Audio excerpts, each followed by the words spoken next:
অনেকে কয় না যে ভাই ছোটবেলায় খুব পড়তাম, খুব মুখস্থ হইতো, এই ভার্সিটি ঢুকলাম, তারপরে কি হয়েছে ভাই, ব্রেন কাজ করে না। কয় ভাই ব্রেন মনে হয় পচে গেছে। এই ব্রেন পচে যাওয়া, এইটাকে এখন বিজ্ঞানীরা বলছে ব্রেন রট। ব্রেন পচে যায় ভাই, কি ব্যাপার?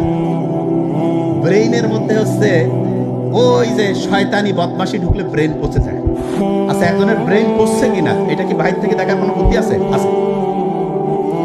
কিরকম যে ভাইটা কেমন বুঝতেছে, ব্রেন পচে গেছে, আমরা এটা বুঝতে পারবো? হ্যাঁ বুঝতে পারবো। কিভাবে?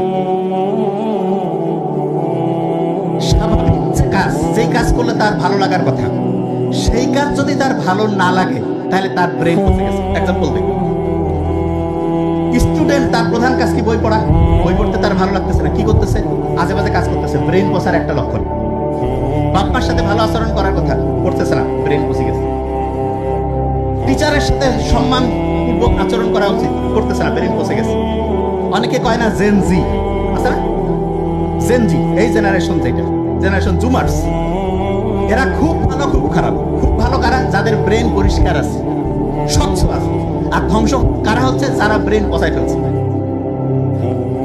এই পচা ব্রেন,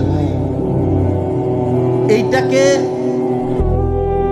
পরিষ্কার করে সার্ভিস দিয়ে পরিষ্কার হবে? নো। এটাকে পরিষ্কার করার জন্য আল্লাহ খুব অসাধারণ একটা বুদ্ধি দিছে। যার ব্রেন পচে গেছে সে যদি এখন চিন্তা করে যে ভাই আমার ব্রেন তো শেষ, আফসোস, মন খারাপ, ব্রেন আরো পচতে থাকবে, তাহলে এই পচা ব্রেনকে পরিষ্কার করবো কি করে? অসাধারণ একটা বুদ্ধি আল্লাহ দিয়েছে। বিজ্ঞানীরা বলতেছে পচা ব্রেনকে সুস্থ করার জন্য প্রত্যেকদিন সকালে উঠে আয়নার দিকে তাকাইতে হবে, তাকায় বলতে হবে আমি খুব ভালো আছি, খুব ভালো আছি, খুব ভালো আছি, এরকম 5 বার বলবো।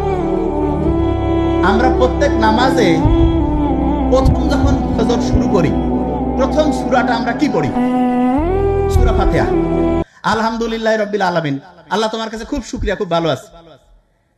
4 রাকাত নামাজে 4 বার, যোহরে 10 বার, আসরে 4 বার, মিনিমাম করে বলছি, মাগরিবে 5 বার, এশায় 9 বার। বিজ্ঞানীরা বলতেছে 5 বার বলো, আয়নার দিকে তাকায়। আমরা আল্লাহর দিকে তাকায় প্রত্যেক নামাজে প্রত্যেকবার বলতেছি আল্লাহ খুব ভালো আছি, খুব ভালো রাখছো তুমি। এবং এইটা যদি আমি মনে মনে বিশ্বাস করি, এবং যখন আল্লাহকে আমি বলছি এই কথা, এইটা যদি আমি মনের মধ্যে বিশ্বাস করি এবং মুখে যা বলছি এটা আমার মনের মধ্যে আমি শতভাগ হচ্ছে একাগ্রতার সাথে চিন্তা করি, পচা ব্রেইন আস্তে আস্তে ভালো হইতে থাকবে। তার মানে যে কেউ যদি তার পচা ব্রেইনকে ভালো করতে চায়, তাহলে তার প্রথম কাজ ঘুম থেকে উঠেই, এটা কিন্তু ধরবো, ইম্পর্টেন্ট, ঘুম থেকে উঠে আলহামদুলিল্লাহ, শুকর আলহামদুলিল্লাহ, উঠেই তার সাথে একটা কাজ করতে হবে, ধরবো, খুব ইম্পর্টেন্ট। সেটা কি? যে যে অবস্থায় আছে, কেউ শুয়ে থাকতে পারি, বসে থাকতে পারি, বুক ভরে শ্বাস নিতে হবে। যে ভাই শ্বাস নিলে ফির আবার কি লাভ? আমাদের যে মাথা থেকে শুরু করে গোটাল বডিটা, এইটা চলে যেই জ্বালানি দিয়া, তার নাম হচ্ছে অক্সিজেন। 1 নাম্বার অক্সিজেন হচ্ছে ওই যে গাড়ি চলার জন্য যেমন পেট্রোল ডিজেল লাগে, আমার গোটাল বডিটা এবং তার হেড অফিস ব্রেইন চলে হচ্ছে অক্সিজেন দিয়া। অক্সিজেন যত আমি বুক ভরে নিব, পিওর অক্সিজেন যাবে। নেই একটু ভালো লাগবে? নেই না কেন? এইরকম করে প্রত্যেক দিন সকালে উঠে 5 থেকে 7 বার, 10 বার, 15 বার, যত খুশি, টাকা লাগবে না, কিছু নাই, সব জায়গায় পিওর অক্সিজেন গেল, ব্রেন চাঙ্গা হয়ে গেল।